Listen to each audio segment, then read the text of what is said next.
Hi guys, I hope you guys are doing great. My name is Cheyenne from HZad Education. Today here with another video regarding the IELTS reading strategies. So in IELTS, people mostly fail on writing. That's usually the worst part, followed by speaking.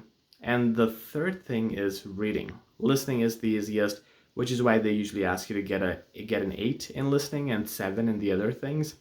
But if we're talking about reading, there are lots of strategies that you need to learn.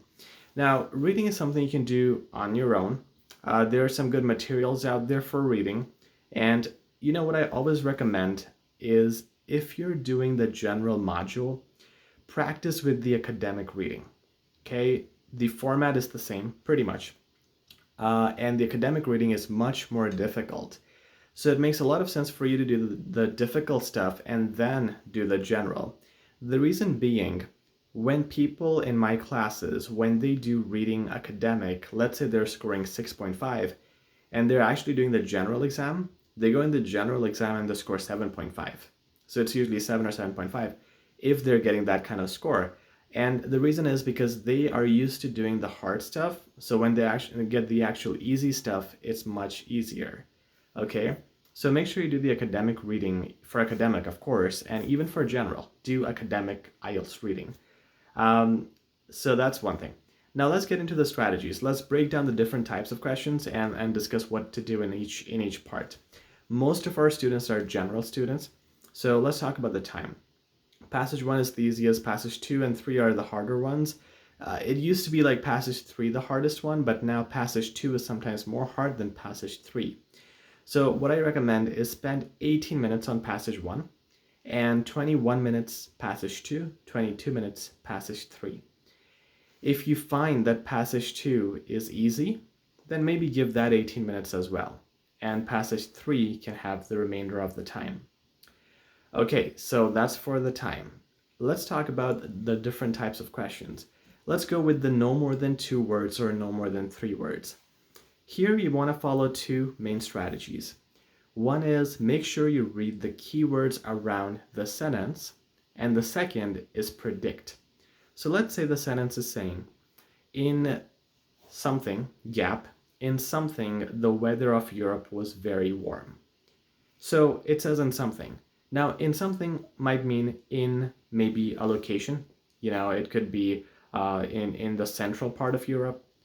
It could be the date in 1998 and 1992. It could be, what else could it be? In something of Europe, right? So maybe in the season, in summers, in winters of Europe. What I'm doing here is I'm predicting. Predicting helps me to understand the question first of all, so it's going to help me understand what I'm looking for. So I'm looking for something within Europe. When you do this, your mind understands better that you're looking for something in Europe, and once you're reading, your mind will get that, it'll capture that information fast, because you know what it's looking for. And the other thing with predicting is sometimes you predict the exact thing. For example, I'm thinking 1900 something, and I go in the passage, and I'm reading, and there's something about 1970, and my mind will focus on that more because I predicted that. Okay, so prediction will help me get more alert when I'm reading, and I can find that answer fast. The other thing is keywords. So of course, keyword is Europe, keyword is in something. So once you know those keywords, you go up and you read. Obviously, if that information is available, you can find it and answer that fast. So predict and look at the keywords. Next type of question is the multiple choice question. As I mentioned on my CELPIP reading as well, same thing you do in IELTS reading, look at the question first. Don't look at the options because 3 of them are wrong. So you don't want to look at that. Look at the question. Go up in the passage, find the part about the question, the keywords in the question, find that part in the passage, come back down and match it with the options. This way, first of all, you're only reading the part that is important, which is based on the question. And the other thing is you're not looking at the wrong options, right? Because that usually plays with your mind. You're just looking at the question. You go and read what you need to read, and then when you know the answer, then you come back and you'll be much faster in picking the right option if you have read that part in the passage already. Okay? The next is the list of headings. So list of headings, you want to read all the headings first. All the headings, 1 to 10, whatever, read the keywords. Then go into paragraph A, read it, come back and match. Paragraph B, read it and match. The reason we read all the questions first is they give us the keywords. So if I have good keywords in my brain, when I'm reading the paragraphs, I can quickly identify which keywords are being mentioned and I can match them faster. So this will help me match them fast and help me retain information from the questions. So I'll only be looking for those pieces when I read the paragraphs.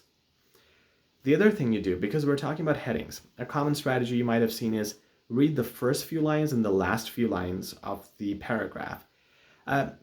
First few lines for sure. That's not for IELTS. That's also for newspapers, articles, anything you read. That's a rule of English. First few lines of any paragraph will give you the main heading. So that's for sure.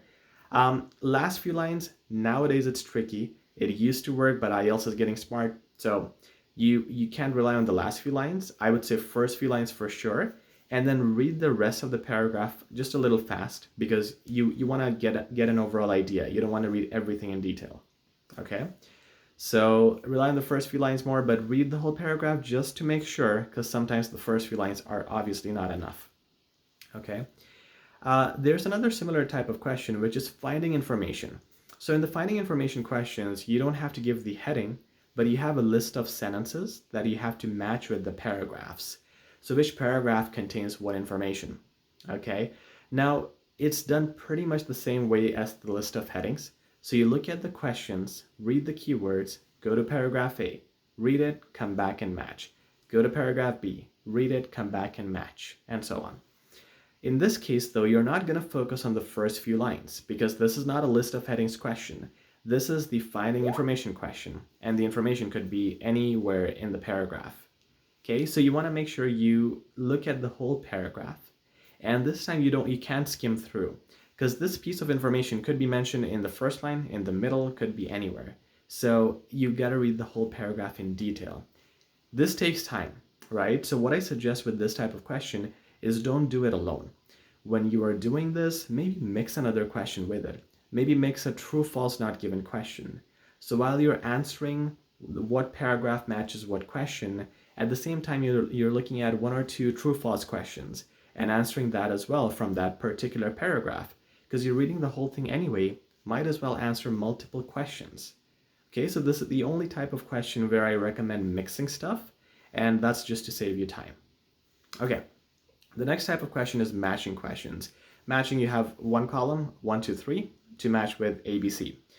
What you got to do is look at the column with the numbers. So if there are sentences 1, 2, 3, 4, 5, read those because most likely they're going to be in sequence. So that'll help to just go in sequence. You would know where to read next for the next question, and so on. And then you want to look at the keywords in those numbers. So whatever sentences you have, 1, 2, 3, 4, read the keywords so that when you go up, you can match them quickly. And when you read the place where it matches in the passage, then you can come back, look at the other column, and match it accordingly. Okay? The final thing we got to do is true, false, not given, one of the hardest types of questions to do.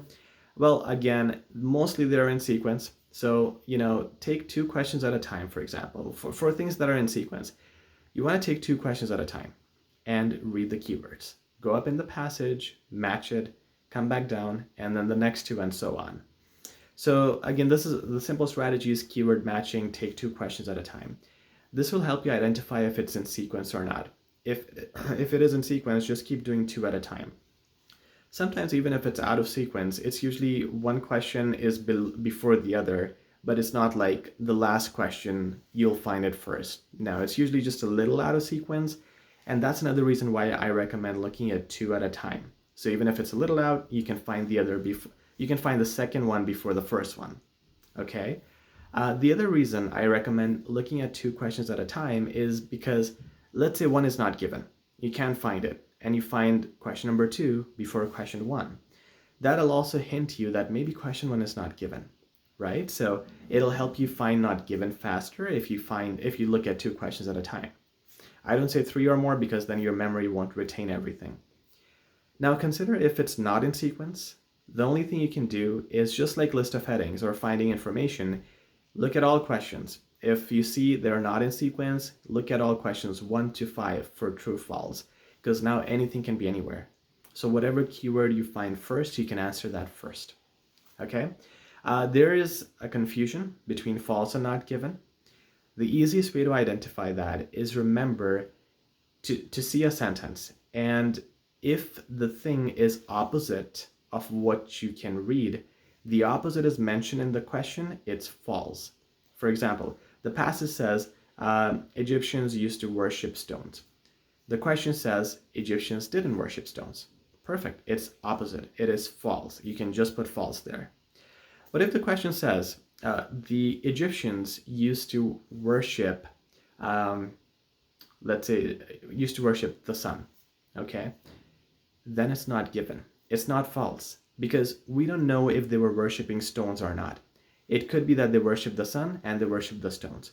It is tricky. It's very detailed, but you see, we can have the exact opposite. So if we don't have any information about the stones, it is not given, because we don't know if they worship the stones or not. We know they worship the sun, but did they worship the stones? We don't know. So it's not given. So unless you see something in the passage and you can say that the exact opposite is in the question, it is false, otherwise it is not given. Okay guys, I hope those strategies help you guys out. If you have any questions, feel free to comment or email me. My email is in the description. Our website is www.HZadeducation.com, in the description as well. You can contact us for a free trial lesson with these strategies and more that we teach in the trial lesson and in the classes as well. So if you want to benefit from some really good quality tutoring, let me know. We'll be here to help you guys out. And until then, we'll keep uploading more videos on YouTube.